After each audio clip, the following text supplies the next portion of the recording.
खबरों में आगे बढ़ते हैं। विकासनगर के उप जिला अधिकारी कार्यालय में जिला पंचायत सदस्य सुमित नेगी ने एक ज्ञापन सौंपा। उन्होंने कहा कि उनके क्षेत्र में हॉट मिक्स प्लांट और टोल प्लाजा से जुड़ी समस्याओं का समाधान अब तक नहीं हुआ है। सुमित नेगी ने बताया कि क्षेत्र के लोग उनसे बार बार शिकायत कर रहे हैं और उन्होंने जिला पंचायत सदस्य के रूप में इन समस्याओं के समाधान की उम्मीद जताई है। उन्होंने चेतावनी दी है कि अगर इन मुद्दों का समाधान नहीं हुआ तो वो तहसील में धरना देने की कार्रवाई करेंगे।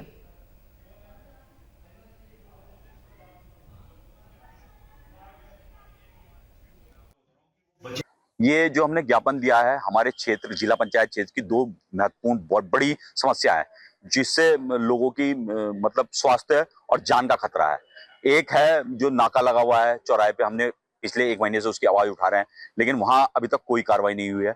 एक जो उससे पहले से हम मामला उठा रहे थे हॉट मिक्स प्लांट का, जिसके धुएं से, काले धुएं से वहां के क्षेत्र की जनता को बहुत परेशानी हो रही है।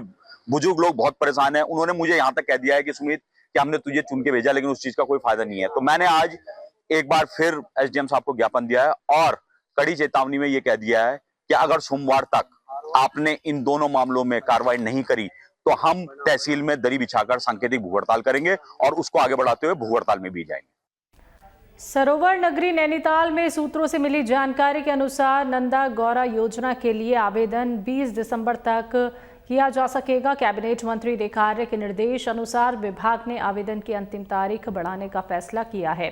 कैबिनेट मंत्री रेखा आर्य ने जानकारी दी कि पहले इस योजना के लिए आवेदन की अंतिम तारीख 30 नवंबर तय की गई थी, लेकिन अब इस योजना की आवेदन तारीख बढ़ा दी गई है। अभी तक 30,000 से ज्यादा आवेदन प्राप्त हो चुके हैं।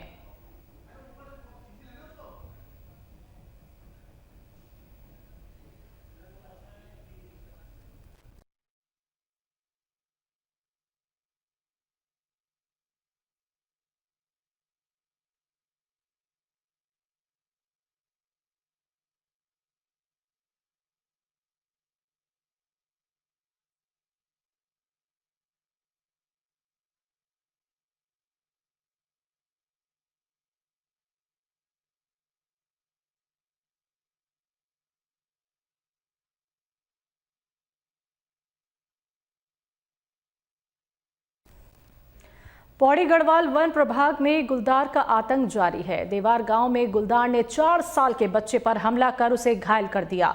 बच्चे के सर पर गंभीर चोटें आई हैं। घटना के बाद गांव में दहशत का माहौल है। स्थानीय लोगों ने वन विभाग से गुलदार के आतंक से जल्द राहत दिलाने की मांग की है।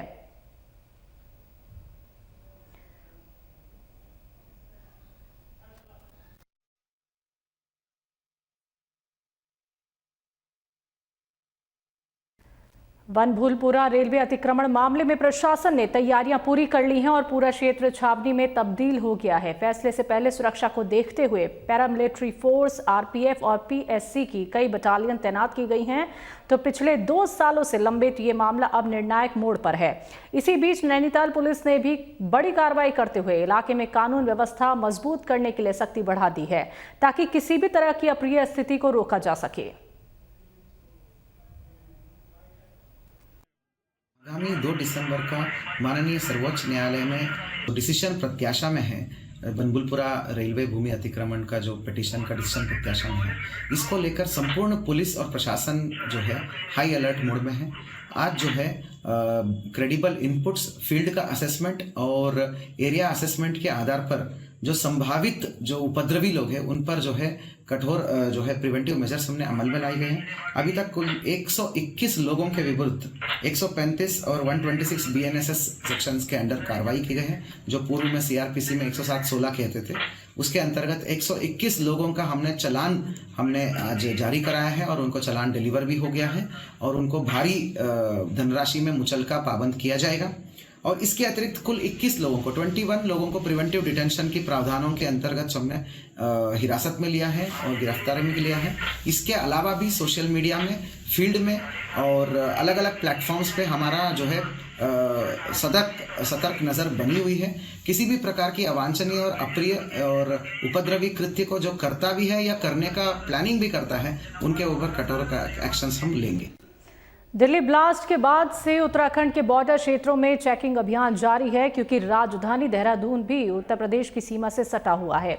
पुलिस की अलग अलग टीमों द्वारा संबंधित क्षेत्र अधिकारियों के नेतृत्व में सभी आने जाने वाले वाहनों, व्यक्तियों की आकस्मिक चेकिंग की जा रही है।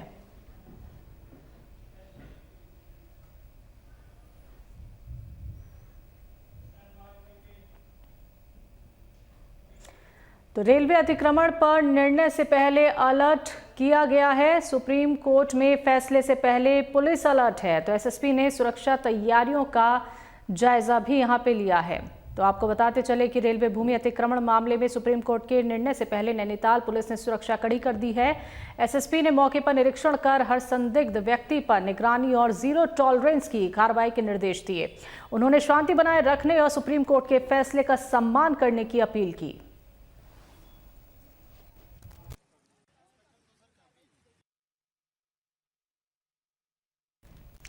हल्द्वानी डिवीजन के उप प्रभागीय वन अधिकारी अनिल जोशी ने बड़ला क्षेत्र के हाथी प्रभावित गांव का दौरा किया। इस दौरान उन्होंने गोपीपुरम, बच्ची धर्मा, जयराम परमा, दुमका बंगर, दीना सहित कई गांव के ग्रामीणों से बातचीत भी की और हाथियों के कारण हो रहे नुकसान की जानकारी ली।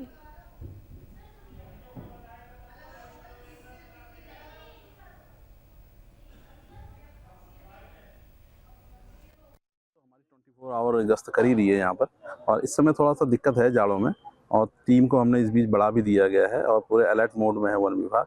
जहाँ भी कहीं से कुछ भी सूचना आ रही है, चाहे एलिफेंट हो, चाहे वाइल्ड लाइफ हो, कुछ और भी जानवरों की मिल रही है, तो हम कार्रवाई कर रहे हैं। इसके अलावा जो गन्ना के काश्तकार हैं, उनको भी अगर उनकी फसल क्षतिग्रस्त हो रही है या किसी का आवास टूट रहा है, कुछ हो रहा है, तो उसमें भी हमारे द्वारा मुआवजा का जो सरकार का प्रावधान है, उस पर हम कार्रवाई कर रहे हैं। लेपर्ड जनरली क्या है कि आबादी के क्षेत्र के आसपास लेपर्ड रहते ही हैं, तो वन जहाँ भी सूचना मिल रही है वन विभाग को, तो वन विभाग वहाँ पर टीम पहुँच के उसको वहाँ से हटाने की, या अगर कुछ ज़्यादा नज़दीक आ जाता है उसको रेस्क्यू करने का प्रयास करेगा।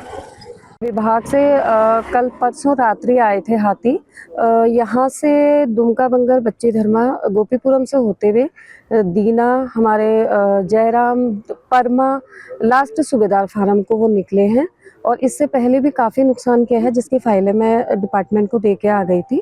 परसों फिर दोबारा आए हैं। कल हम एसडीओ साहब को रिटर्न में भी हम दे के आए हैं। आज उन्होंने संज्ञान लिया।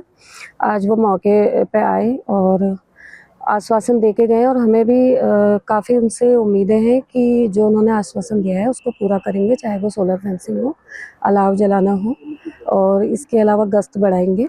और हमने रिक्वेस्ट करी है और आगे उनसे जितनी भी हमें सहायता मिलती है, और हम हमेशा तत्पर रहेंगे, क्योंकि हम नहीं चाहते, चाहे अभी तो फसलों का नुकसान हो रहा है और कोई जनहानि ना हो, यही हमारी कोशिश है कि हम इस चीज़ को यहीं पर ही रोकें। यहाँ देखिए, हम लोग काफ़ी समय से परेशान हैं और आप लोगों के सहयोग से ये बात विभाग तक पहुंचाई भी गई है। और आज स्थिति ये है कि जो हाथी तराई पूर्वी में आ रहा है, तो वो तराई केंद्रीय से आ रहा है। तो जो हमारा पूर्वी वाला एरिया है वो आबादी वाला क्षेत्र है, तो इसमें अभी तक तो कुछ खास आश्वासन नहीं मिला है हमें। हमें उम्मीद है कि सरकार अपनी जिम्मेदारी को समझेंगे और कुछ ना कुछ जनहानि होने के लिए जरूर कुछ ना कुछ ऐसा रास्ता निकालेंगे, क्योंकि ये आबादी वाला क्षेत्र है। यहाँ पे आप देख ही रहे होंगे कि बहुत आबादी के बीच से हाथी जा रहा है। तो तराई केंद्री वालों से भी कहना चाहूँगी मैं कि वो लोग भी वहाँ पे अपनी फेंसिंग वायर को बढ़ाएं, ताकि हाथी बाहर ना करके किसानों की फसल को और आबादी वाले क्षेत्रों को नुकसान ना पहुँचाए।